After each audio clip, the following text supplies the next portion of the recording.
piece of shit. This movie was a piece of shit. I don't even... How do they keep getting worse? Like, fucking New Moon, Eclipse. No, the third one, Eclipse was the third one, right? Yep. That was one of the worst pieces of shit I ever seen in my life, and this was worse. So I take it you liked it. I'm so tired. The thing is, you knew it was going to be a crap movie going. No, because, okay, for those of you who don't know, I needed someone to, like, be here just to make sure I don't do something stupid. So that's why I've got Linkara and Juwario via conference call right now. But, okay, don't give me this thing where, like, oh, you knew it was going to be bad when you walked in the door. Okay, that's partially true, but partially. I haven't slept in 36 hours. Oh, I'm sorry. And I so didn't want to go see this movie because the last 3 years, Scarlett and I would go to see these movies, and they were like the best date nights we ever had was these fucking movies because they were so fucking funny. They're fucking hilarious. So, like, they're bad, but I love the Twilight movies. But, like, there was nothing redeemable about it. It wasn't even funny Eclipse. And this piece of shit. This wasn't an enjoyable kind of bad, like No, nothing happens in this fucking movie. Nothing happens. Hang on, so I seriously have an emergency store of booze. Like, I don't drink. I don't. Like, you've probably seen, like, everyone's gone drinking at the crossovers and shit like that. Like, I don't drink. I'm just not I never got into it, but, like, I keep some around for guests, and because, like, there might be a day when I physically need a drink. And this is like, I don't drink either, God. Okay. Poor man. This was for, this was the time that, this was the movie that, Bella and kind of solidified Bella's relationship with what's his face, right? Edward. Yes.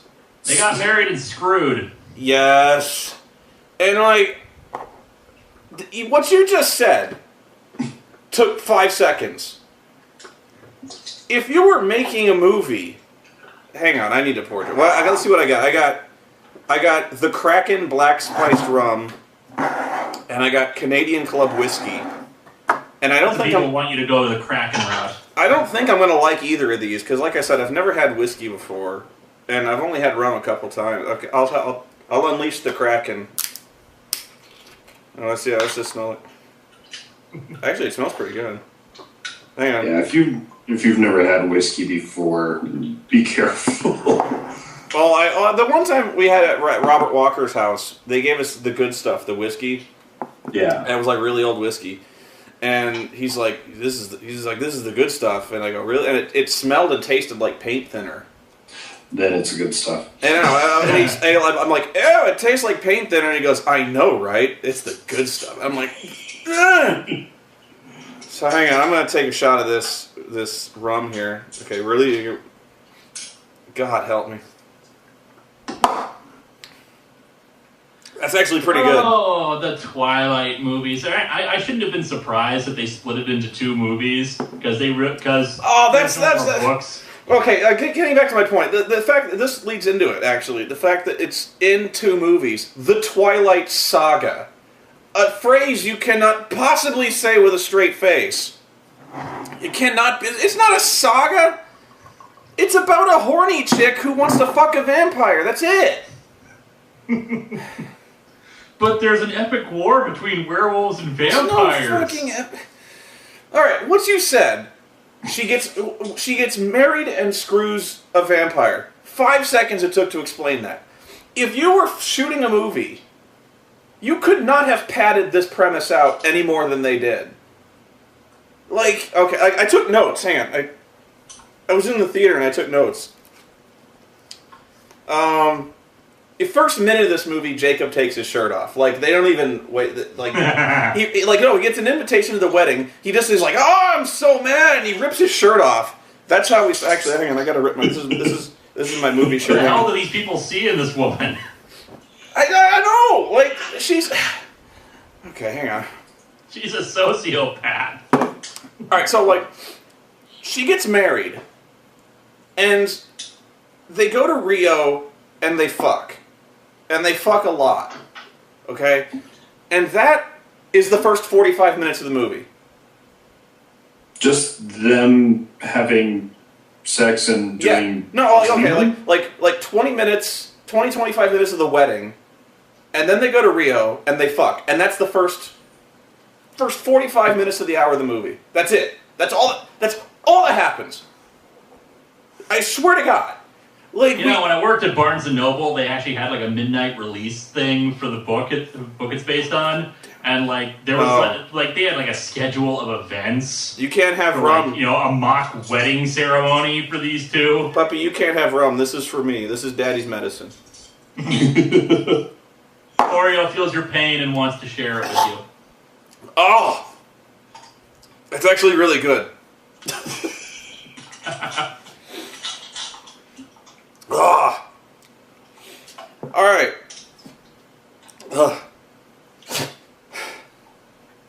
So the wedding.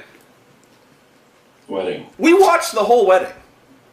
Like, if I were to go to a wedding and tape it, that's what happens. Like, we watch them get dressed. We watch them have the rehearsal. We watch them walk down the aisle. We watch them take their own vows. We watch them trade rings. We watch them look longingly to each other's eyes. We watch the reaction of the parents. We watch the reactions of the schoolmates. And then, when they get... It was very sweet. There were people crying in the aisle. There were women. I could hear them crying. It was that beautiful. It was that... And then, we go to the reception. And it's like the reception was filmed in real time.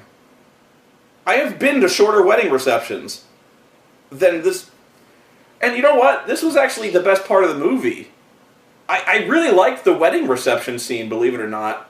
Really? Yeah, because this was the one scene that the characters were actually clearly having fun and exchanging funny dialogue and smiling. 4 fucking movies. To just standing around being emo and like, 4 fucking I love you. Yeah, 4 fucking movies. These characters have never cracked a smile, not one time. Yeah. And finally at the wedding reception... Jesus Christ, that's a lot of booze. Finally at the wedding reception, they're actually, like, telling jokes and, like, being funny. And like, the only character that is at all sympathetic in this whole fucking movie is Mustache Dad. The Billy Burke, I think his name is. Yeah. He's the only guy who you can actually see written plain on his face the pain and anguish of having this diabolical fiend for a daughter who lies to him constantly and who is clearly just ruining the family, like, right before his eyes. And so, like, but he's at the same time, his character is portrayed as being completely powerless, and he knows it. So, like, his entire performance is just him, like, shrugging and going, I know, what I got nothing else to do. Like, sorry, like, God.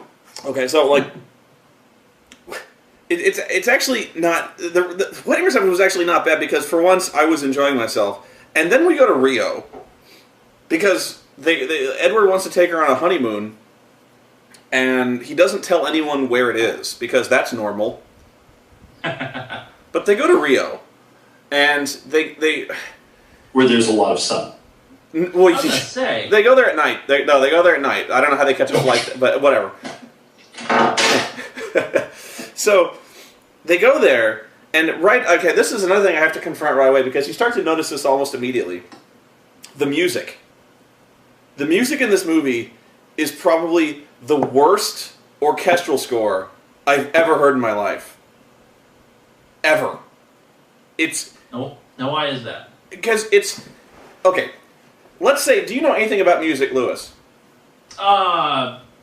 Most. Not like lots and lots of things, but I used to play violin. Okay, that's good, that's good. If I put a piano in front of you and said, just play some notes that sound nice, and you were like, do, do, do, do, do, and like you had like 10 minutes to like just kind of noodle on the piano.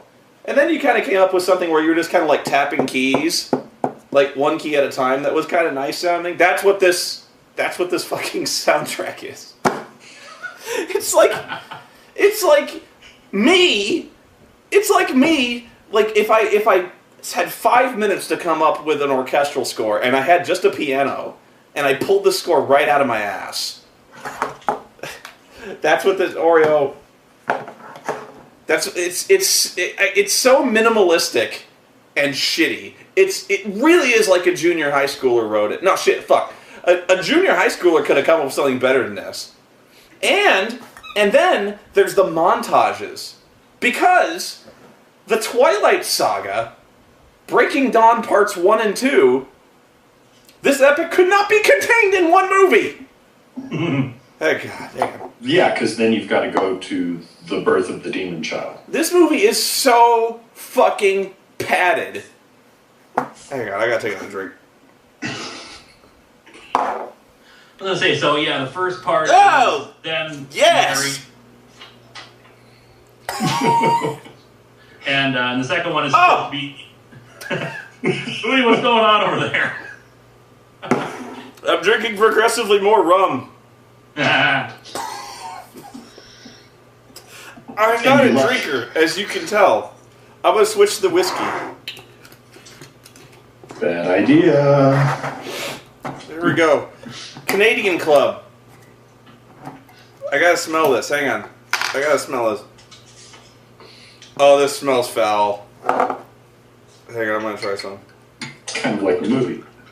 I'm gonna try a little bit. In a minute. It looks like piss. Okay, so where was I?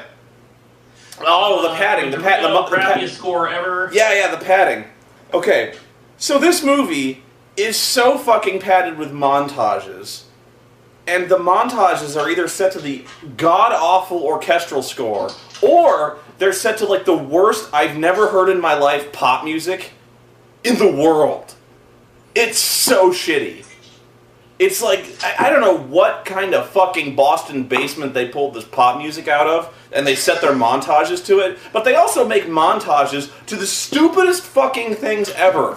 Hang on, I wrote them down. I'm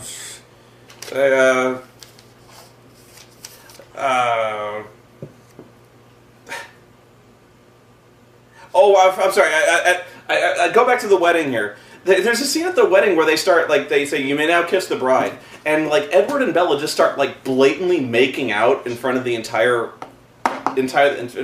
audience.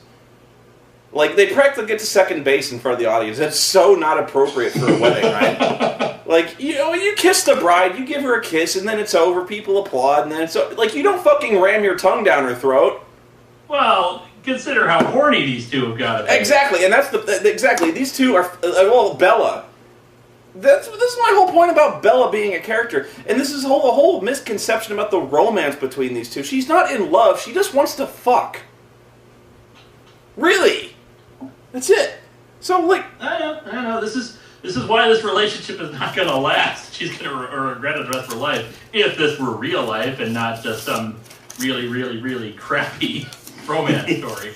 Okay, so yeah, they first go to Rio, and then they leave Rio to go to an island called Isle Esme, which is an island that Carlisle owns. The fucker owns an island off the coast of Brazil, and they're just now mentioning this. Why would you leave Rio? But no, he owns an island. Right?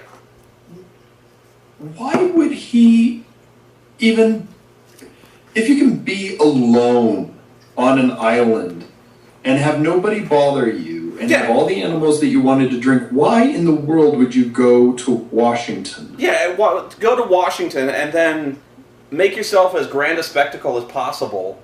Yeah. Like, I can understand their need for human companionship, like they want to go to school and stuff like that, but like, go to Brazil. You know, you can, like, sail from your island and visit a bar in Rio if you want to. You don't need to, like, stock high schools. Do that kind of thing. So, like, okay. So the first montage that really drew my attention was, like, okay, so they're married, and they go to the mansion, they look at the bed, and they're kind of nervous. They don't want to, like, just jump right in and fuck. So, like, Edward kind of is playing it cool. He's like, oh, you want to go swimming? And she's like, yeah. And he's like, but I need some time alone. And so Edward goes, okay. And so there's a getting ready to fuck montage. I'm not even kidding. There's a montage. There's like a 2-minute montage where she just gets ready to fuck this guy, and like she brushes her teeth. She shaves her legs. She takes a shower, and then she tries on lingerie. Like fucking 2 minutes of this, where she's just trying on clothes and shit. I can't even remember the pop music. It was fucking awful. Maybe that was for the guys so that they don't feel so bored. Like, oh god, hey. No, you don't even see anything good, really. The one time you see any kind of amount of skin on her is like later when she gets in a swimsuit and they go swimming together. Even in the lingerie? You see her in lingerie like one time for like 5 seconds. But that's it. And so the crux of this whole movie, or at least the start of it, is that vampires are way stronger than humans. And he will break her. And he will break her one of the physically. reasons why I actually wanted this book to be adapted, because it was the most messed up of the books. It is. And so like, Edward's all... by the way, Edward, this whole movie has one emotion, and you can't see it, but this... let me try to replicate the emotion, the one emotion that he portrays in this movie, where I said it initially, he looked like he's constipated. Let me try to go for the camera, where he's got this one face, where he's just like...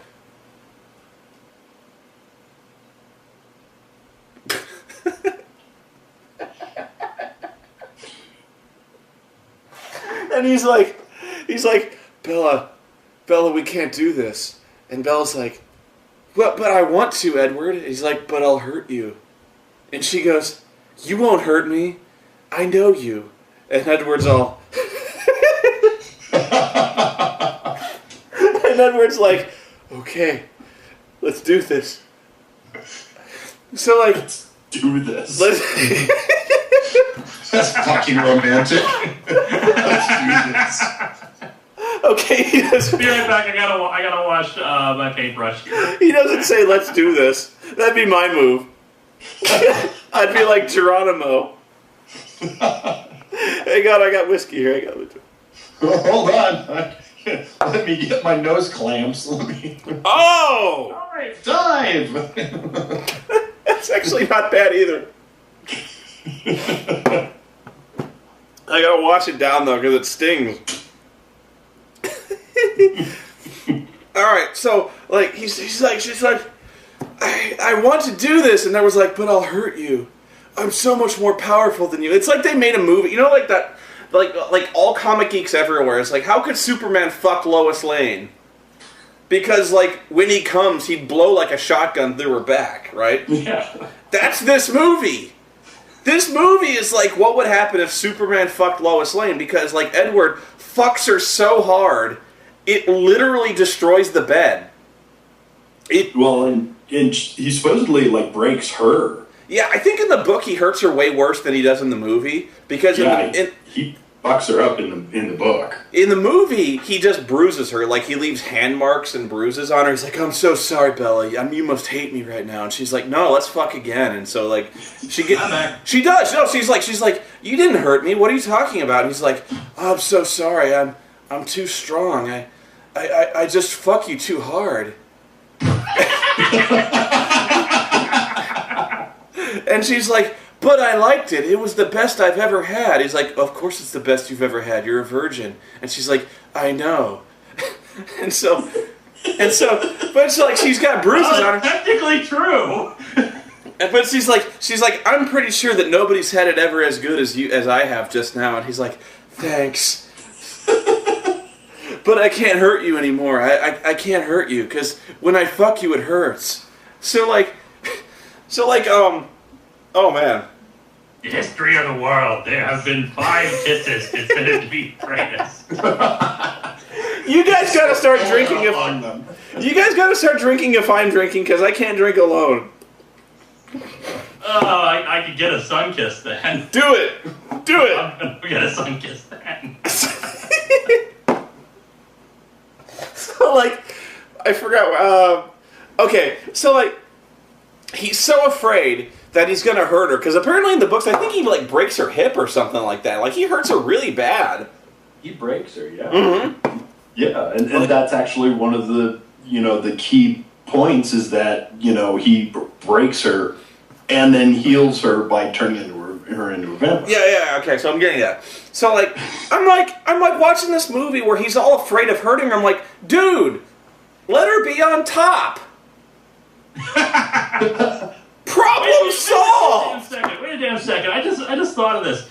This whole thing was about she wanted to become a vampire to be with him forever, and he's known superior strength and whatnot. Why the hell didn't he turn her like sooner? They justify. They say that they're like Jacob comes to her at the wedding and is like, why don't you just turn her now? Like, because you'll fucking kill her. You're a vampire and you fuck her and you'll kill her. And she's like, I don't want to spend my honeymoon in agonizing pain after Edward turns me. Yeah. Right? Yeah. It was her choice. That's the justification. Like, what the fuck is keeping you? Just do it! Like, it's not like the honeymoon ends when you say it ends. Yeah. Like, okay, so you spend a couple of days in rampant bloodlust and you're a vampire, but okay, fuck it. Like, but screw it, you're in Rio. You're in Rio. Spend a month there. You own an island. You own a fucking island. There's no time limit here, and never once, by the way, is mentioned the possibility of Bella or Edward going to college. Because far be it from Bella to be a strong, progressive feminist, to want to further her career or an education. No, she just wants to fuck this guy. Well, that's been her entire life goal for like this entire series. Does she even ever actually do any homework or attend classes at school? Not that everything that's happened. Not that we've ever seen. Not that we've ever seen. But okay, so I'm watching this movie and I go like, he's all like, I'll hurt you. I'm sorry. I can't fuck you anymore because I'll hurt you. And like, just let her be on top. This isn't fucking rocket science. Let her give you a blowjob. That's it. Shotgun. Okay, come on, look, but like, have her tap you on the shoulder. Scarlett used to do that. Was like,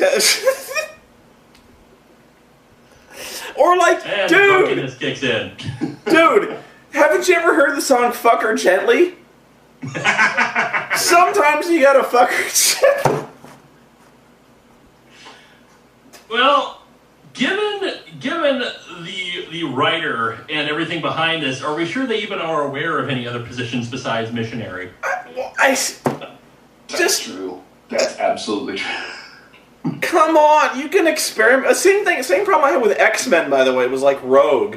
Rogue is like, I'll never touch a human being. I'll never have sex. Dude, I've seen people who have some crazy fucked up latex sex, okay?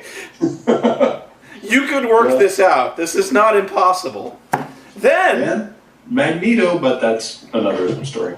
Then we have more montages, because this is necessary. After they fuck, we have a montage of them fucking more.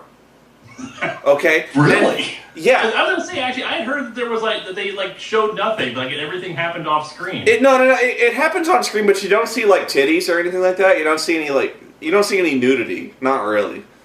But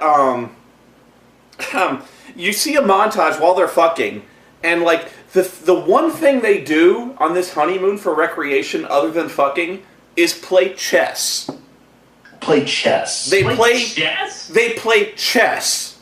Because when you're done with the epic orgasm. Yeah, when you're done with the best orgasm you ever had in your life, your first thought, move some pawns around. Let's set up the chessboard. I can think of a lot of games to play with someone you love, and something. And if I was to pick a game that lacked passion in terms of romance, I think I don't think I can do any worse than chess. No. They have chess as foreplay because Bella beats him at chess, and then they fuck. I need to drink this whiskey here. Loser gets bottomsies. Oh. Yeah. I'm like, this motherfucker owns an island and he doesn't own an Xbox? Dude! She's fingering the king and making it all erotic. Boot up Madden, for Christ's sake. Chess? That's the most boring shit I've heard in my life. You took more than that, big boy. Ooh! Oh my god. I can't even read what I wrote here because I wrote it. like the whole time, this whole montage, Bella is fucking horny as shit. And like, she's not only wants to have sex with him, she begs him to have sex with her. Begs. So kind of a reverse Anakin Skywalker here. So like, okay, so all that aside, after like 2 weeks, Bella starts to feel morning sickness. Okay, and she realizes she's pregnant with a half-vampire abomination. So like, I wonder what caused that. Yeah. So like, she's pregnant, and Edward fucking freaks out. And then, guess what? Can you guess what happens? Montage. We have... More fucking. No, montage. We have a packing montage. Packing? A montage set to pop music where they pack their bags and go back to Washington because the other vampire in the family, Carlisle, he's like a doctor and he would know this shit. So they have a montage and they pack. Hang on, I'm looking through my notes here. Come to think of it, while you're looking through the notes there, I'm assuming that human vampire offspring is like a very rare phenomenon. Well, yeah, because they probably think about this kind of thing and wear protection. And even then, considering vampire-human relations and the fact that I don't know how the biology of vampires works. Well, nobody does. Nobody does because the vampires in fucking Twilight were pulled right out of Stephanie Meyer's ass. Like, nobody knows the biology. They fucking sparkle. What fucking vampires sparkle? And like, what? I know, it just seems like you'd want to wear protection for these kind of things. Yeah, like just for the possibility of vampire STDs. But like she's surprised. Like, I fucked a dead person and now something bad happened to me. Oh my god. This is terrible. So like, okay, so they go back to Washington on their private jet. Because they have one. They have one. They're so rich they can afford a private fucking jet and an island off the coast of Brazil. Which I can understand for Edward, considering how long has he been alive? Like 100-some years? Like 100 years, like something like that. So like, they go back there and there's the other vampires out there, and I actually like the other vampires because they're kind of fun. There's like the really hot vampire, I think her name's Alice, whose hair is... The supporting cast is better than the leads. Yeah, oh totally, yeah, the supporting cast is way better than the leads. That Rathbone guy who plays Harpo, the Alice chick. Okay, so Alice, like, Bella is in really bad shape at this point. She's pregnant as hell. Like, even after 2 weeks, she's got a huge baby bump. And, like, they're really worried because this is basically like a direct ripoff of Dune. You remember what happens in Dune when, like, Paul's mother drinks the water of life and she's pregnant and the fetus matures at an accelerated rate? That's what happens. Yeah, no. She turns into Alia. so that's the baby, because it matures at this accelerated rate. But Alice says, I wrote this down because it was so stupid. Alice says, I can't see Bella's future anymore, or the fetus. So, and that's her vampire power. Alice, her power is that she can read the future with perfect accuracy. Okay? Do you remember that at all? Yeah. Okay, so that's her power. But apparently, her power only works when it's convenient for the plot. Because now we can't see what happens. There's no way we know. Oh, hang on a second. Another thought occurs to me about this vampire human offspring. I knew already that it was supposed to age rapidly. I've read about that for the book. But you know what? How the hell does that make any damn sense? Considering vampires, suspend their life. They actually stop. Wouldn't it take 2 years for the baby to be born? I don't know. They never explain the. Really? Okay, I hate to use this as a positive example, but Anne Rice's interview with the vampire is pretty much the definitive word on vampire lore, whether you like it or not. The whole physiology of the vampires. Their heart doesn't beat. They don't breathe. They breathe. Yeah. They don't eat. They don't have babies. But this movie, Stephanie Meyer just they fuck. They have babies, and you're just supposed to accept it. And I don't see why you're supposed to do that. So this is where I really started to hate Bella again. Because that you ever liked her? No, because she is so stubborn in this movie. Because even at 2 weeks, she can feel the baby painfully kicking inside her body, right? Yeah. It's causing her physical pain, and it's grown even in the course of a month. It's grown to the point where she's basically 8 months pregnant. She's huge. And it's causing her physical wounds. It broken ribs. It kicks so hard it breaks her ribs. And they're every vampire, even Carla's this is really not safe. We need to terminate this fetus because you'll die. Right? It's literally kicking your rib cage into splinters. And she's no, you can't. I love it. I know it'll be okay. It's good. And they're like, we have never seen anything like this in the history of vampirism. This is fucking scary to us. This is growing at a rate we've never understood before. We have no conception of what this is doing to you, and we have no idea what's going to emerge from your vagina when it's done. For all we know, it's some kind of half-demon abomination that'll become like a daywalker and conquer the world. Haven't you ever seen Rosemary's Baby, for Christ's sake? Here's a thought. I mean, I'm assuming Twilight takes place in modern day. Yeah. I haven't seen the movies enough, but I was under the impression that they were in modern day. Have a frickin' C-section! Well, no, I'll get to that. Because that's the good part of the movie. I can't have any more rum. I'm really fucking drunk right now. So, she's so stubborn. Even though this thing is killing her, she's I gotta have this baby. I got to.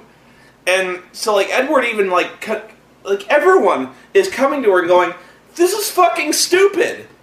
Why would you endanger your life for, and I'm not going to get into the whole... Because of maternal instincts. I know, and I'm not even going to get into the whole maternal instinct or anti-abortion thing. But let's just say, if this thing is in, not even possible danger of killing you, if it's in highly probable danger of killing you, 95% likely of killing you, let's have an abortion, okay? We can do this under more controlled circumstances. I don't know. I know I'm going into a really dark area here, but all I'm saying is, she makes this decision unilaterally to have this baby, which might kill her, disregarding completely every bit of input from her family, her friends, and her husband to have this baby, despite the known and entirely probable risks that this baby is going to burst out of her fucking stomach like the alien and kill her. Well, to be fair, she has fulfilled her life goal, so she had nothing else to live for. That's true, yeah. Hang on, let me look at my notes here. I'm so fucking... She can die a happy woman. She had sex with Edward, she has no other reason to live. I can't even read this. It says, wet work is still awesome. I don't know what that means.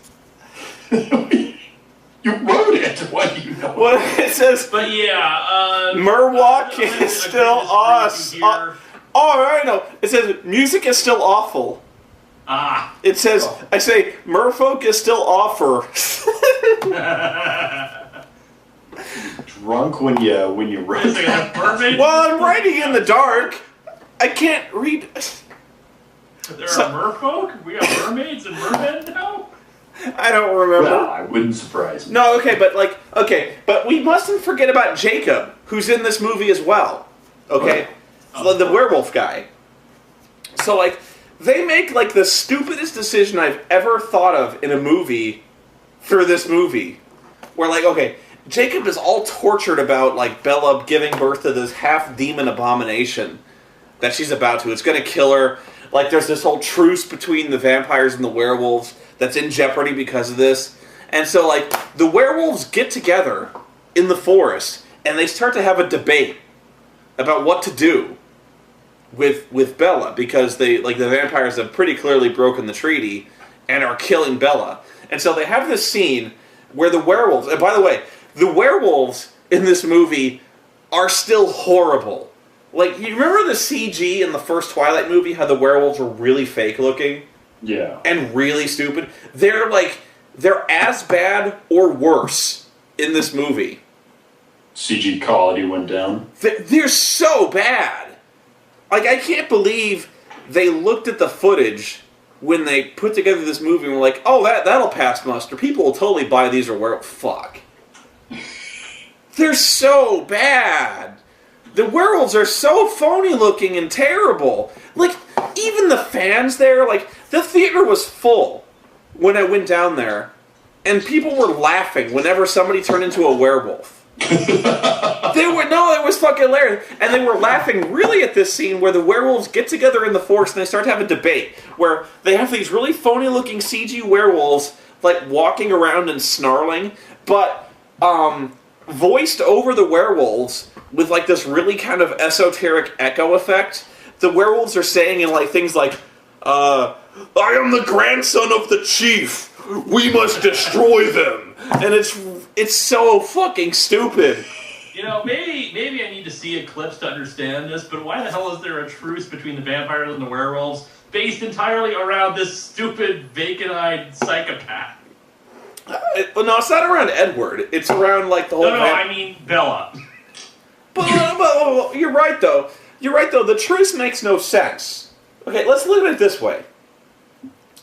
The vampires who own an island off the coast of Brazil decide they want to, they want to subject themselves to human exposure. They don't want to isolate themselves. They don't want to be a part of society. Okay, fine. They go to Washington. They run afoul of the werewolves to the point where there's a war. And then they form a truce with the werewolves to where they can live peacefully with the werewolves as long as they don't kill anybody. Okay? Fair enough. Here's plan B. Here's something easier. Move somewhere else.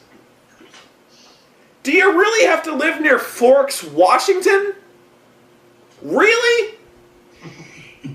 You own an island.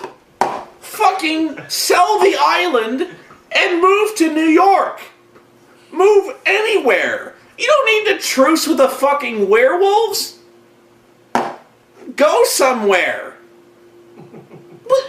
They're so worried about, oh, we can't turn Belle into a vampire because that'll break the treaty.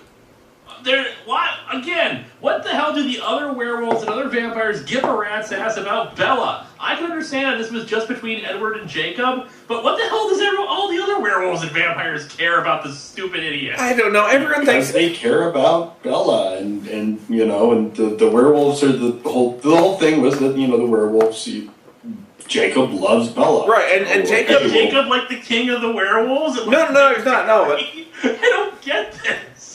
but Jacob loves Bella so much that he actually turns against his own kind. He turns against the werewolves and tells the vampires that the werewolves are coming to kill him. So guess what happens? Montage!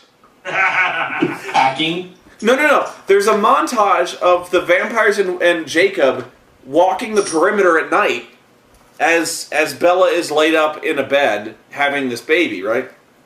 So there's this really long, shitty montage of that. And there's this really funny scene where Edward starts Googling. He starts Googling the concept of half-vampire children. And he starts getting these pictures of, like, fucking alien chest bursters that are devouring entire villages. I would have thought it would have brought up a picture of, like, Connor from Buffy and Angel. What do I know? That would have been funny if they brought up Buffy and Angel. Okay, so the growth of the fetus is not going well. Okay, it's like it's physically hurting her, and it's more than likely it's going to kill her. And so, she's completely pregnant. She's like 9 months pregnant. She's about to blow at any minute, but she's dying. And Carlisle, the blonde vampire, is like, Bella, if we don't terminate this pregnancy right away, I'm afraid it's going to kill you. Your heart can't take it. And so Bella's like, but I have to. I love this baby. I'm going to deliver it. And Carlisle's like, well, I don't know what to tell you. You'll die. And so Jacob's like, well, it's a half vampire, so probably it wants blood, right? And I'm like, okay. They're like, yeah, that makes sense, right? Because it's a half vampire. So they're like, well, maybe Bella needs to drink blood. Because that's science. Well, it kind of is. That is fucking Dr. Insano level science, right? Isn't she a vampire already? I tried to put the cap on this shot glass. But by this time, isn't she already? I mean, I thought that she was already a vampire by now. No. She's not a vampire yet. And that's why it kind of makes sense to have her drink blood, but at the same time, I was under the impression that, I'm not a medical expert, I don't know how babies work, but I was under the impression that the way the nutrients transfer from the mother to the fetus is that it's basically like, just like a general stream of nutrients. Not like Lewis, you ignorant slut. You're bringing science into this? Yes, damn it!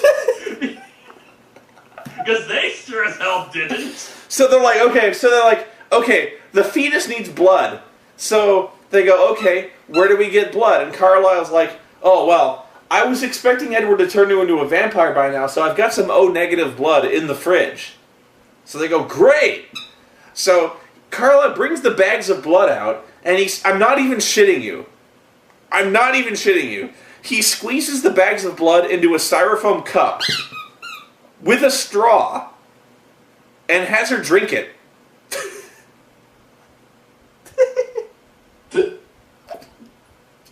He squeezes bags of blood into a styrofoam cup with a straw. Is it like a little twirly straw? No. It's like if you've ever gone to like not like a Jack in the Box, because those have actually those actually have like cups with design. If you ever went to like kind of one of those family Mexican restaurants like Filiberto's or something like that have the plain white styrofoam cups, that's what he squeezes the bags of blood into. It's like the styrofoam cups with a straw. He's like, drink this and you'll feel better. And she drinks it, and sure enough, it fucking works. She feels better. And then that wasn't the funniest part of the movie. Oh, no, okay. And then she starts feeling better, so she calls her dad. Because she's been missing for like a month now, right? Oh, jeez. And so she finally calls her dad after like a month, claiming she's got some kind of tropical illness that she got from fucking Brazil. And then she proceeds to lie her skinny ass off about how she's feeling much better and she'll be home any minute. Oh, by the way, I'm checking into a Swiss medical facility first. And of course, Mustache Dad is like, but Bella, okay, fine. He's given up. He's completely given up. Business as usual for Miss Swan. He's completely given up at this point because fuck, it's been 3 movies. If she hasn't listened to him now, she's never gonna fucking listen to him ever. No.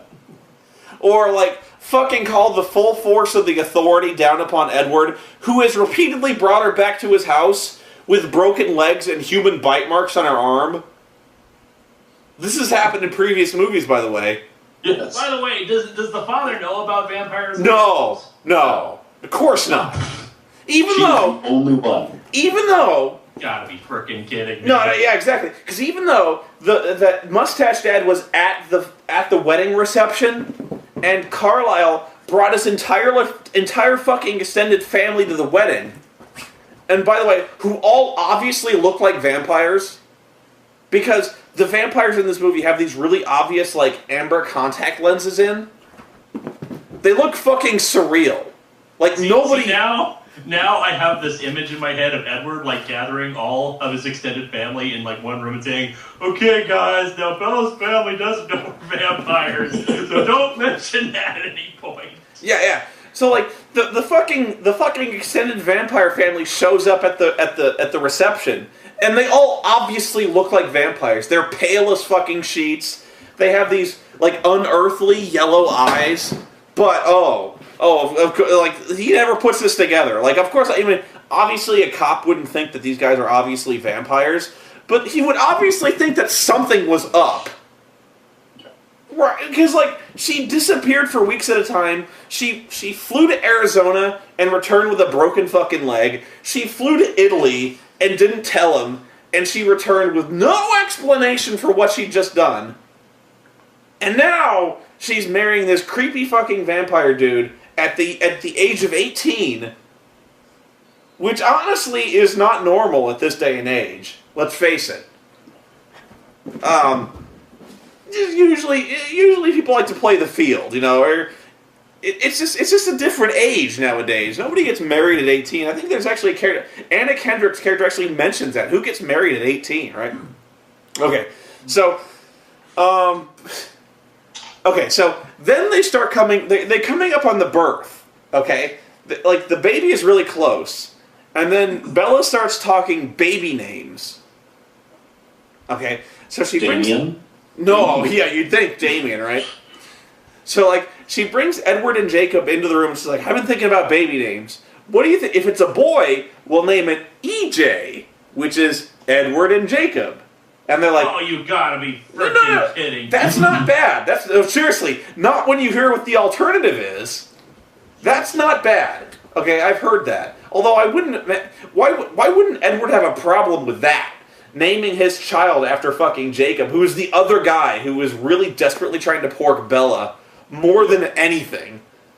Okay, so like she goes, but if it's a girl, I'm thinking of naming it Renesmee. Renesmee. Yeah. Let that soak in for just a second. Okay, here's the logic behind it. She says, okay, I'm thinking of naming it after my mother, whose name is Renee, and the island in which she was conceived, which is Esme. Renesmee. Why? I hate give hippies. a rat's behind about where she was conceived. I don't know. Hang on, I gotta take a drink again. Hey, it makes perfect sense. Oh. Naming after mother, that's sweet. Rennes? Name it the frickin' island? That doesn't make it. If I had a kid, I would not, and it was conceived in my hometown, I would not name my child Shoreview. Well, no, it'd have to be like Liz Shoreview. The Shoreview. No, Shoreview. after my mother, of course. So. Oh, your mother. Okay. My mother's name is Avanel, so Ava Shoreview. Wait. Off a shore. Wait, back up. Back to crazy. Your mother's name is Abanel? Yeah. What? My mother's side of my family, they love to have a little bit more unique and unusual names. So You don't mom's say! name is Twyla, my grandmother's name is Alice. Your grandmother's name is Renesmee?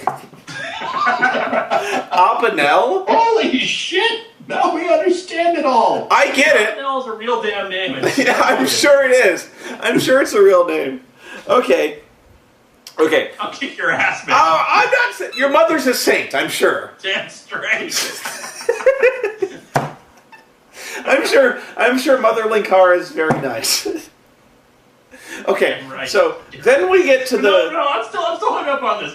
Renesmee. Renesmee. Do it in your head, Bella. She Come on. put this together in her fucking head.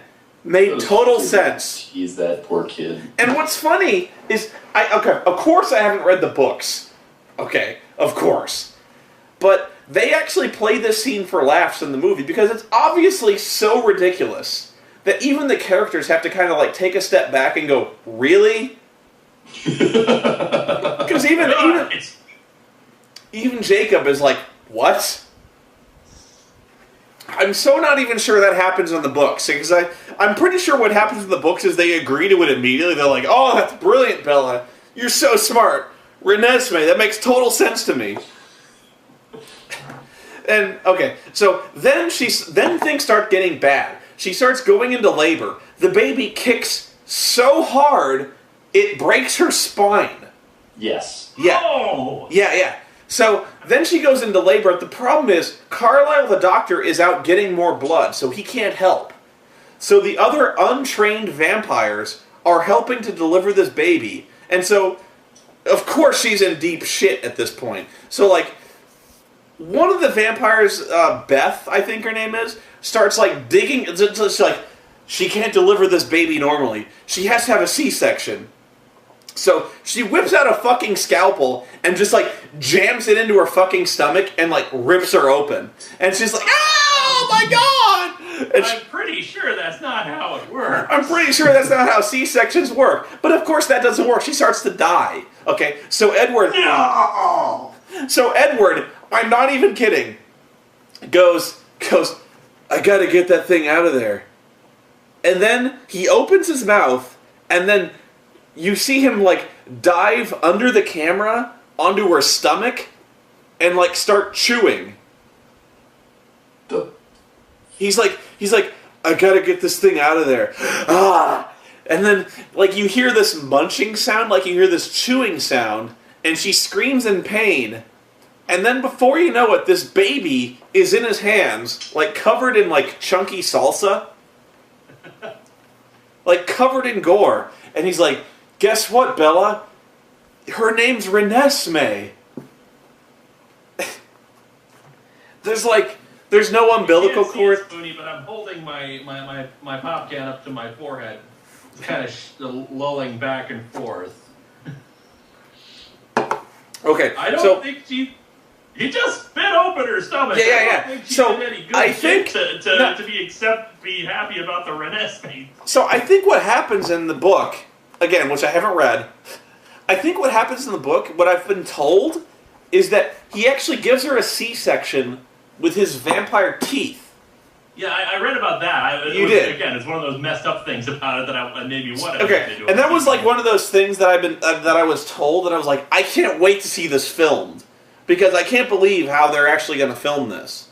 Okay, so I was like, my initial thought, like, if you told me this is how we're going to film this movie, you're gonna shoot a scene where there's a woman giving birth to a vampire fetus, and then a guy cuts her out of his womb with his vampire teeth.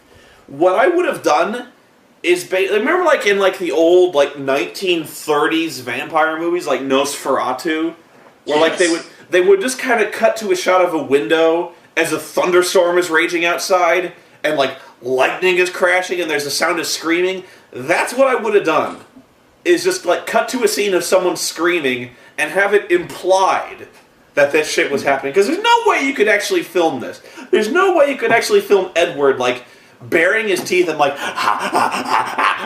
Twitter is suggesting that the birthing scene should have been done by David Cronenberg. Oh, yeah. That's exactly what I said. Was like, that scene is so fucked up. It's Cronenbergian. Like, and honestly, Cronenberg would have done a really good job with that scene.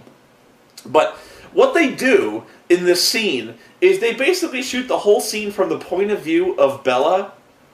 Okay, so like she's looking at Edward, and he like just dives down under the camera, like just dives down, and you don't see anything. He just like you hear this munching sound, like, and then he just like pulls this baby out. And he's like, guess what? It's a girl. And I'm like, this is hard science right here. This shit. Okay, so like they pull the baby out, and then she starts to die. Because obviously the trauma that's been inflicted on this poor woman is catastrophic to the point of hilarity, right? So she dies, and he's like, I gotta do something. Everyone's like, I gotta do something. So he goes and gets this huge fucking hypodermic needle, like 2 foot long, and jams it into her heart. He's like, it's my venom. It's my vampire venom. And like, injects her full of this shit, and it doesn't work. And he starts giving her movie CPR. You know, like how real CPR looks? Yeah. Like, what real CPR looks like real CPR. Movie CPR looks like somebody just kind of like heaving against somebody's chest, going like, live, damn it, live! And like, starts like pounding her fist against her chest, going like, live, Bella, you're stronger than this! And he collapses her ribcage completely. Yeah, and he does. Like, that's actually something that happens later when she gets better. Is like her ribcage like reinflates. But like, so he starts giving her like movie CPR, and it doesn't work. And he goes, she must need more venom. And so he stops giving her CPR and bites her in the neck.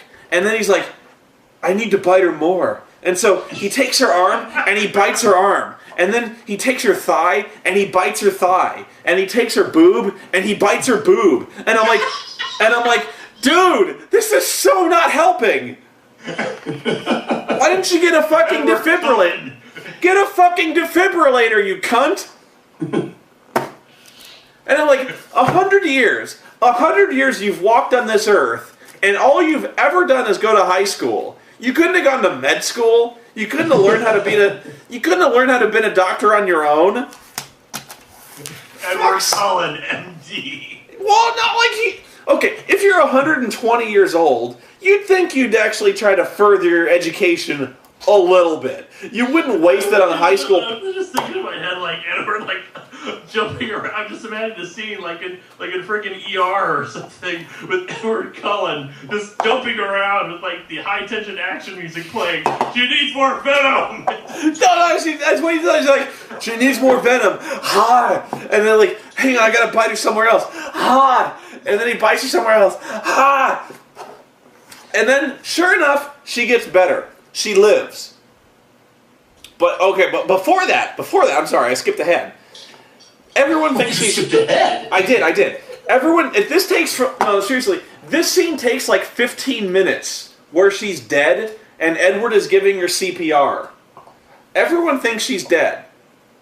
So Jacob is horror-stricken by this revelation. Jacob is just like completely destroyed by this because Bella's dead. The love of his life is dead. So he blames the baby, this half-vampire abomination that's been born onto the earth. He's like, I'm going to kill this fucking thing. I'm going to kill it. So he goes in the house. He goes in the house to kill the baby.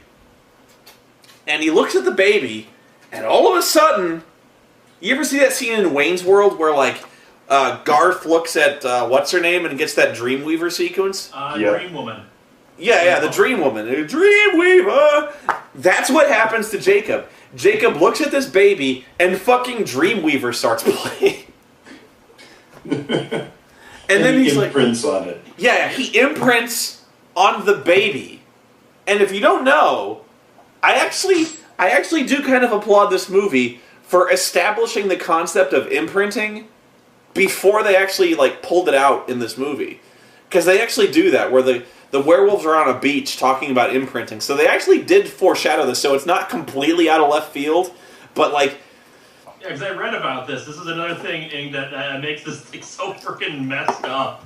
it's so messed up because what happens is werewolves can sometimes imprint on another person, and that means they are genetically bound to this other person and like genetically predisposed to being in like absolute love with them. That's what happens to Jacob Black and Renesmee, who, by the way, I remind you, is an infant less than a day old. He imprints on a baby and starts fantasizing. Like, you see this. You see a montage. Of course you see a montage. Why wouldn't you? You see a montage of Jacob imagining his future with this baby who's grown up and them having a life together. Wow. So I repeat. No. So I repeat. So, Wow. So to explain this to you for the people in the peanut gallery, Jacob starts having sexual fantasies about a baby. Newborn porn! Newborn porn! Man, this is fucked up right here. It's so fucked up! So, he immediately forgets about Bella. Like, okay, he does. No, he does. He falls to his knees. There's this scene where he's like, oh my god! And he falls to his knees, and he's like, I love this baby so much, I'm gonna fuck it one day. Call Child Protective Services. We need an adult in this room. Oh my god. And then, like, for some reason, okay, so the werewolves... Okay, so... Once his face walks in, hello, Jacob, have a seat. Yeah, why don't you take a seat over there? Okay, so this whole time, by the way, the werewolves are planning to kill the vampires because the vampires just, as far as they know, just killed Bella. So as far as they're concerned, they broke the treaty. The treaty. The treaty. No, Trudy. there's something as stupid as this. It's a Trudy. It's a treaty. So as far as the werewolves are concerned, they broke the treaty. So Tootie in the facts of life. and the treaty. So the werewolves are coming to go kill the vampires. So the werewolves attack the vampires at their house. And then Jacob comes out, who is hell-bent on protecting Renesmee because he's imprinted on her. He's completely in love with this baby. And then Jacob starts, as this really majestic music starts playing, Jacob says, "It's over." And they go, "Why?" And he goes, "Because Jacob is imprinted on Renesmee. And once a werewolf is imprinted on a baby, that baby cannot come to harm. It is werewolf law." I am so not even kidding. It's fucking... Yeah. It's like, it's the highest law werewolves know. And the werewolves fucking leave. The werewolves fucking leave. Okay. Probably thinking, oh, this is bullshit. Yeah, they're like, oh, fuck, this is too fucked up, I can't. First Amendment. He's imprinted on a baby? Oh, Jesus. Is there like a werewolf constitution? Okay, so then... It's a werewolves to declare under the full moon. We're playing by a whole different set of ethics here. I don't know who likes this shit. I don't know. I've had friends who I've worked with who liked it, and I still don't know why that. J-Dub, I'm not saying anything bad about your wife. Your wife is lovely. I've met her. But I don't know how anyone can read this shit. I don't either. I really don't. And, like, if it's just a matter of porn, like, you can find porn. Why Twilight? Why? Twilight's not even good when it comes to porn. Like, okay, at its basis level, Twilight is like a Harlequin romance. It's every bit as stupid, really. Like a bodice ripper Harlequin romance, some princess meets a pirate, and they fuck a lot, and they're of different social classes, but it doesn't matter because they're in love. And by the way, one of the trailers I saw for fucking Breaking Dawn, they're re-releasing Titanic in 3D. Oh god. Yeah, and honestly, I'm not too opposed to that, because here's the thing: I would rather have them re-release a movie than remake it. Yes. Like, I can okay, see that. like, and I know I keep bringing this up. Somebody told me this isn't happening anymore, but like Escape from New York, I know that's not happening anymore. But movies like that, like Nightmare on Elm Street, like, why would they bother remaking that? Why would they bother remaking any movie when they could literally just re-release the movie for free? You know? And make more money. Yeah, and make Maybe more like, money. maybe like give it just kind of not necessarily give it the full George Lucas treatment, Mm-hmm. but like what's the phrase they use for referring to cleaning up a movie, making it look better? Remastering? Remastering. That's I it. can't believe I pulled that. I'm so drunk right now. But yeah, like let's just say Escape from New York was still getting remade, because it's the only example I can think of. But let's say Escape from New York is still getting remade. They don't need to remake it. All they need to do is re-release it.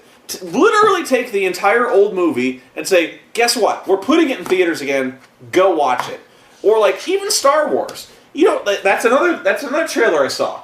I saw The Phantom Menace in The 3D. crap for Phantom Menace, yeah. Okay, let's just put aside the fact that I think Phantom Menace fucking sucks. But that's all you kind of need to do is you can just re-release a Star Wars movie. You don't need to fucking tinker with it.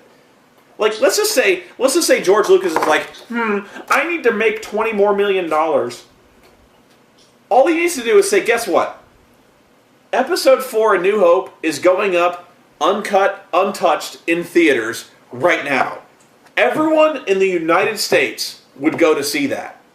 I would. I saw the special edition. So of did it, I. And even though the special edition is stupid with the CGI, I still enjoyed it, and I'd see it again. Right. I saw every one of the special editions, not expecting the betrayal that the special editions would be with the fucking CG and the screaming as he falls down the Bespin pit. Mm. But I saw him. All you need to do for any one of these given fucking movies is be like, guess what? We're just putting Titanic back in the fucking theater. Go watch it. People would go watch it. So, like, honestly, I didn't have a problem with that. If you want to do it in 3D, okay, fine, whatever. I don't care. But that's my problem with George Lucas. If I'm going off on a tangent, is just, you know what? You don't even need to spend $10 million shooting a new fucking dance sequence for Return of the Jedi. You don't need to fucking CG stuff. Just be like, you know what? We're putting Star Wars back in theaters. All 3 movies. Pay $7.50 to go see it. We'd go see it, and we'd feel proud to do it. So that's my take on the whole remake thing. Okay, so back to Breaking Wind or Breaking Dawn.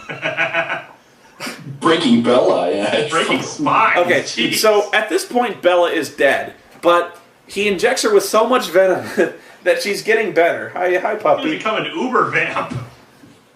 So she starts to heal. The vampire venom starts to heal her. So guess what happens? Montage. There's a montage of her resurrection as a vampire. How is there a month? It just happened. Yeah. So like, what happens is they kind of put her in a dress. And by the way, this is actually another thing that this movie did really well. Ironically enough, whoever did the makeup effects for Bella in this movie actually does deserve an award. Really? Yeah. Because what happens is, over the course of the movie, the baby starts, like, destroying her physically and starts, like, feeding on her and starts sapping her energy. And she starts to look really shockingly underweight. Like, she looks like she weighs 70 pounds by the end of this movie. She already looked fairly thin. Yeah, she already looks really thin in this movie, but by the end of this, she looks like a fucking skeleton in this movie. She looks fucking bad. And bad in the good way, where I mean, like, whoever did the makeup for this, or if she just lost the weight on her own, dude, she's a trooper, because that looked awesome. that was a really good moment in this movie where she looked like she really did look physically devastated by this vampire thing she's growing. But yeah, that looked really good. So there's this montage of her becoming a vampire, and it's all the. You ever watch CSI? Where, like, when they start talking about bullet entry wounds and stuff like that, and they cut to, like, the bullet crashing into the body and, like, inside the body, and, like, you see the bullet splintering bones. It's like that in reverse. It's really gory, but in reverse, where, like, you're inside her body, and you see her nerves regenerating, and you see her spinal cord reforming, you see her ribs reforming, but it's like this montage where she gets better, and that's how the movie ends, is she opens her eyes, and she's got red eyes. She's a vampire now, and that's how the movie ends. But that's not how really the movie ends, because, okay, the credit sequence, I have to establish right off the bat, the credit sequence looks like something off a 1990s independent movie. The credits are... I rarely would bash on a movie for having really shitty credits, but this movie really does have shitty credits. Because the music is so bad, and it's so weirdly edited together. Why you would have credits like this? But okay, so at the midpoint of the credits, the best scene in the movie happens. Okay. Yeah. Okay. So you're so not even ready for this. Okay. So do you remember the Vulturi? Do you know what the Vulturi are? Yeah, I remember those from that vlog. They're like the vampire Illuminati, right? Aren't they? The people who live in Italy who are in charge of the vampires. Okay, and they're headed by Michael Sheen, who is also in Tron Legacy, who also camped it up like a fucking beast in that movie as well. But, okay, so what happens is, this really awful music is playing, and then they start rolling the scene of this woman walking into a throne room. And the Vulturi are sitting in this throne room. In this throne room, there's 3 chairs. There's these 3 huge stone thrones. So apparently, all the Vulturi do all day, is like sit in their thrones in these really black robes looking fruity. That's all they do. If you were that powerful, what would you do with your time? Dude, I would go traveling. I would go, like... I don't know. I wouldn't sit in a throne in a robe looking fruity. I see it kind of like the Office Space thing. They would do nothing. They would just enjoy. But no, that's what they're doing. They're literally doing nothing. It's like all 3 of these motherfuckers are sitting in a room on stone, uncomfortable fucking chairs, staring straight ahead, doing nothing. That's all the Vulturi do all day, every day. I'm like, dude, you gotta give these guys some kind of life. I would have believed it if this woman had walked into the Vulturi playing fucking Madden 2012. I would have bought that. If she'd have walked in on the Vulturi playing cards, like playing Magic the Gathering, I would have believed that. Or chess, even Or chess. If the Vulturi were playing fucking chess, I'd have been like, you know what, they're passing the time. They're doing something because they're fucking immortal and they're bored. They're not just sitting in a fucking chair, staring straight ahead. But okay. So, this woman delivers this message from Carlisle, the guy who created Edward. Yeah. And these guys are out of a completely different movie. It's like Michael Sheen is like out of Rocky Horror. He goes, okay, this woman delivers him a message, and Michael Sheen goes, well, it looks like Carlisle has added a new addition to his family. Oh. And then there's this other vampire who's sitting to his, I think his right, and this vampire goes, and what shall we do about it? And fucking Michael Sheen goes, well, it seems we have an appointment with vampires in Forks. Oh, I'm so gay. I was actually kind of wondering what they would do for the second part of this, for the way you describe it. Most of the stuff I had heard about Breaking Dawn was that the baby grows up really fast, then she gets together with Jacob, and then happily ever after. So that's what happens. All this stuff happened in the first. The second movie. part. Like, what happens in the second movie is that the thing is, it's forbidden among the vampires to have child vampires. It's just not allowed for the vampires that. because it's not normal. Yeah. I mean, Oh yeah, because they're like the pinnacles of normalcy. I forget what they're called. I remember reading it somewhere on a wiki where they're called unnatural children or unwanted children or something like that. Where like if that was like a big no-no among vampires, how come no one's mentioned this before? You'd think at some point they would have foreshadowed this, but yeah, that's what that just creates huge plot holes with this, because if a vampire birth was just unusual, then yeah, they don't know what they're doing, they're really freaked out and confused by it. But if there's like actual like lore about it, and them saying no, this is forbidden, you'd think that would be a more well-known thing in the vampire community then. And they'll be like, no, you can't do this because it's forbidden, kind of crap like that. I don't know, but that's what happens in the second movie. So like, Michael Sheen he's the only guy aside from Mustache Dad who is in on the joke. You know what I mean? Who actually but maybe they're all in on the joke, but like Mustache Dad and Michael Sheen are the only guys in this entire series of movies who do not give a fuck. They know they're in a Stephenie Meyer movie, and they are just gonna ham it up to the 100th degree in this movie, because Michael Sheen is so fucking fruity in this movie. For the 2 minutes he's on screen, he's just like, oh, Edward Cullen, he's married a wife. Oh, yes. That makes me so horny. Oh, who's the one girl who plays the one of the Venturi? Oh, what's her name? I can't remember. Dakota Fanning. Dakota Fanning. She's not. She's not in this. Like I said, this is only like a 2-minute scene at the end of the credits. Oh. But Dakota Fanning's on this movie. But like this guy next to her is like, so how do we feel about this? These guys just spend all their day of their afterlife being supremely gay.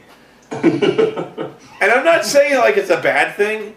I'm saying it like these guys are so stereotypically gay, it's funny. It really it's actually a really funny sequence, and it's meant to be funny because like the Michael Sheen character is clearly about to feed on the woman who brought him the message, and he's like, and by the way, it's Carlisle with an S. He actually does prolong the S in Carlisle, and I'm like, this is fucking brilliant. Carlisle with an S. What? So it's Carlisle? Yeah, Carlisle. But that's how you spell Carlisle. But he's like, and by the way, my dear, it's Carlisle with an S. Oh. Oh my god, this movie was a piece of shit. This movie... It sounds like it, man. This movie sucked so bad. Nothing happens in this movie. Fucking nothing. Nothing happens. They get married, they fuck, she has a baby. It sounds like a lot happens, a lot of stupid things. That's it! I could have abstracted the whole getting married and fucking thing into 5 minutes. 5 minutes, and that's even if I was being, like, self-indulgent. Like, if I was gonna, like, I'm gonna stretch this out and make it painfully clear to anyone with half a midbrain that these two are getting married and fucking. 5 minutes I could have hammered this thing out. This thing takes 45 fucking minutes to even approach the pregnancy subplot. You could do that in easily a third of the time. Maybe this is 15, 20 minutes she's starting to get pregnant. Not even. The fact that they broke this into 2 movies is like, you remember in junior high when your English teacher would give you a 5-page essay? Okay? And then you had 2 pages, and then to fill it up to 5 pages, you increase the font to like 24 point. Double spaced. Double spaced. That's what this movie is. It is so fucking padded and double-spaced that it's like, this movie is so fucking... It did not need to be 2 hours. It didn't need that. I could have knocked out both halves of this fucking atrocious novel in 90 minutes. Hell, I could have knocked out... I fucking guarantee I could knock it out in 70 minutes. But, you know, Harry Potter and the Deathly Hallows, I disagreed with them splitting it into 2 movies. I said they should have just released it in one really long movie, 3.5 hours. They could have done that. But you know what? I don't really grudge the idea. It was a marketing decision. At this point in time, they kind of have to split it into 2 movies. And you know what? They did a pretty good job splitting it into 2 movies. Let's just fit. Because there was enough that goes on in the Deathly Hallows that they could have... There's so much behind the scenes, and there's so much that Harry has to do to get the Horcruxes and stuff like that. You can justify 2 movies. I could argue it, but you could justify it. There is no justifying Breaking Dawn being put into 2 fucking movies. Because there's... I mentioned Harry Potter has more business being called a saga than Twilight. Oh, no doubt. No doubt. Because this, like, nothing fucking occurs in this movie that makes it worth your attention. It's just everyone looking... Everyone in this movie just spends the entire time looking tortured and fucking angry. Because it gotta be in 2 movies. Like, we're getting paid for both, right? And I've got to sit around for this shit.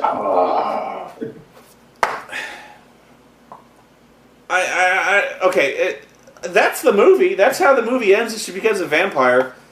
I suppose I should wrap this up. I don't even know how long. I can't even read the number. I think I've been going on for an hour and a half. An hour and 21 minutes. That's okay. Do you have any questions for me? Like, while I'm completely hammered out of my mind? No, I mean, well, not for me. I think it's pretty obvious about. Are you going to see the second one? Well, you're kind of obligated. Well, I gotta know how it ends, right? Fuck. You know what? Honestly, no. Most of the I'm gonna get kind of morose on you for a second, but like, most of the fun of going seeing these Twilight movies, and the reason I didn't want to go see this one, is because I was going with somebody, and I could make jokes about it with Scarlett, and that was the most fun I ever had, was making jokes about this movie with someone. And I just don't have any friends, and like, she's gone, and I don't...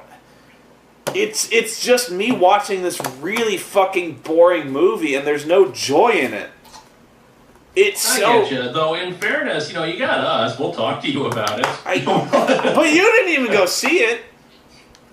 Of course not. It's a piece of shit. Of course, yeah, exactly. You right? See it to know that. But I don't even know who goes to the theater. The theater was fucking packed. There was not an empty seat in the house.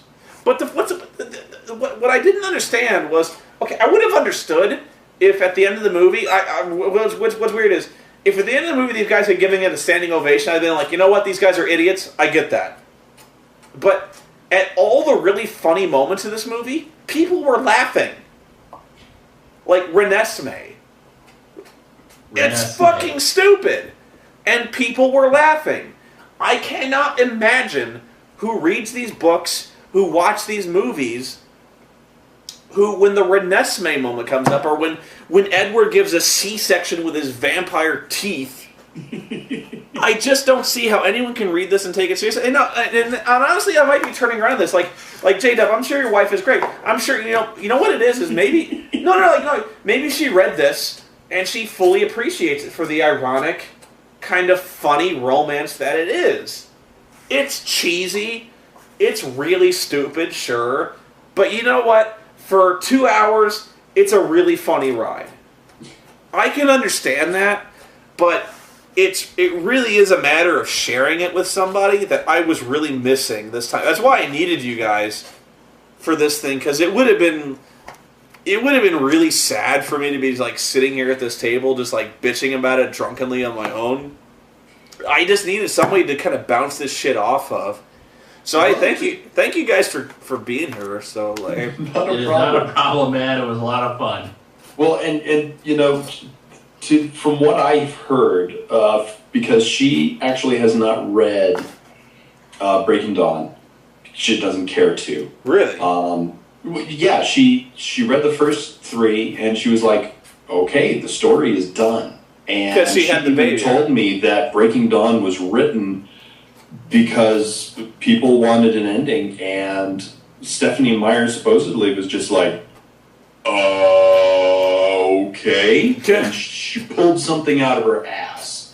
And even the people who love the series just go, wow, this was a shit. I understand what you're saying, but what was funny was I heard people out of the theater, people coming out of the theater were saying this movie sucked. I heard a group of like 6 women saying this movie was really bad, and they said how much more they liked the novel. They were like, this is nowhere near as good as the novel. I heard that. Wow. Yeah. And I'm like, that's not possible. I know what happens in the novel. That novel is like 800 fucking pages long. It can't have been that good. Yeah. No, she actually went on to Wikipedia. She read how it is? asked me if any of my friends had reviewed the book, and I said no, we don't really have book reviewers on our site, hon. And she's like, oh, okay, and went to Wikipedia to find out, and she was like, oh, okay, I know now. But you know what I heard? You know what I heard was I think she dropped this plan. I think actually there was at one point, oh god, I can't remember. I think there was some kind of scandal where one of the books got leaked on the internet before its published date, and like, I think Stephanie Meyer actually came forward and said like, well, I was going to write a follow-up to the series, but since it was leaked, I'm not going to. What it was the very first Twilight book from Edward's point of view. From Edward's, I heard that from Edward's perspective, yeah. And that was it, and it didn't do it. She said, well, you know, you fucked up, so you can now have what I was going to write, but you know, you can't print it. You can't do anything with it. Here you go. Because in Twilight there was so much more going on beyond the scenes that we had to go back and retrace our steps from Edward's perspective. Oh yeah. So you had to know what he was thinking. We had to know what he was thinking when he sat next to her in chemistry class, because that was fucking like, riveting. oh dear God, I hope this is not my love interest. Really? Okay. I guess I would so love to eat her brains out. I guess what I'm going to do is I'm going to wrap this up with the following thoughts. The only way to see these movies is with someone who knows completely how bad they are, or if you're watching the riff tracks. That's it. Wait for the riff tracks. Wait for the riff tracks. Honest to God, because this is so bad. I actually own all the Twilight movies, but the only reason I own them is because of the riff tracks, and the riff tracks are so funny. But you need that kind of riffing, that companionship to survive this type of movie. I still need to get the riff tracks. I've held off on it. Okay. So you got Paranormal Activity, which is a legitimately good movie, but you didn't get the riff tracks for Twilight, you fuck. I'm sorry, I didn't mean that. Well, the problem is I would have to buy Twilight and spend time ripping it from the DVD and then just being like, am I really doing this? I did it! I have no shame. My wife bought the movie, so I just bought the riff tracks. Let's be fair here. I like Paranormal Activity. I still think Mika's a douchebag, but as a horror film, I still liked it. Okay, well, I hope this was a comprehensive review of my exposure to Twilight. I honestly, I'm going to look back. I'm probably never going to watch this video again because I'm so drunk right now. I'm going to be so fucking embarrassed. You know what, Spoonie? You know what? I was there at the roast of Little Karibo at Youmacon where he was blind, stinking drunk, and he can't remember a damn thing. You're doing a lot better. I was just yelling out like random sentences like, "Give me the microphone! Shut up! It's funny because he sucks. Did you see the video I did for Lil Karibo? I did. That was good work. Okay, thank you. Because they're like, you need to roast Lil Karibo. I'm like, I don't know what to say. So I just kind of like, I just kind of busted his balls for like 2 minutes. And I know, it was funny. okay, that's good. As long as he got a laugh out of it. Maybe he'll post that video one day where Mickey is actually handling that. I gave him all the footage from my camera, and he has to edit it all together into like one thing. Okay. Well, if you look on YouTube, I think there are like clips here and there. Okay, so if you don't know, what happened is at YumaCon, they were doing a roast of Little Karibo. Or Little... I always call him Little Karibo, but I was like Little Karibo. But yeah, they asked me... Moscow asked me to do a roast of the guy.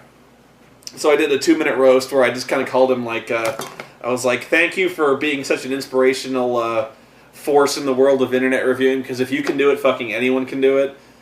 So stuff like that. I was just busting his balls. I seriously, like Lil Karibo, I've been trying to get into Lil Karibo's videos for years now because I'm such a fan. And I actually feel, I think at one point he actually agreed to do it, and I backed off because I felt so bad for kind of browbeating him into it. I was like, you know what? No, because no, I don't want to. But yeah, honestly, the Yu-Gi-Oh! Abridged stuff is some of the funniest stuff I've ever seen in my life. I love Yu-Gi-Oh! Abridged because that was some of the stuff I used to watch as a teenager. I used to watch Pokemans and Little Karibo. Yu-Gi-Oh! And we would just make fun. We basically riff it on the spot, and that's essentially what he's doing here. Is so brilliant. But anyway, for his roast, he was blind, stinking drunk, could barely talk. I'm not sure how the hell he pulled off his final roast and speech for himself, but dude, you are so much more comprehensible and able. I probably didn't drink as much as he did, but I'm probably much more of a lightweight than he is because honestly, he drank half a bottle of vodka. Okay, so he drank way more than I drank. Let's see, I drank probably a fifth of the bottle of the whiskey and probably a quarter of the bottle of the rum. That's a lot, but that's a lot. But yeah, I've never really been complete. So anyway. Thank you guys for keeping me company tonight. I know you didn't have to do that. I appreciate it. I love you guys so much. Well, we love you too. Guys, stay away from my sister. You'd better stay away from my sister. I gotta let Oreo go pee, so I'm going to end this here and upload it. I'm not even going to fucking look at it because I don't want to see what I said. Alright, thank you people for watching. And until then... Please thank Spoonie for watching this for your amusement. Until then, this is Spoonie, Juwario, and Linkara signing off. Thanks, everyone.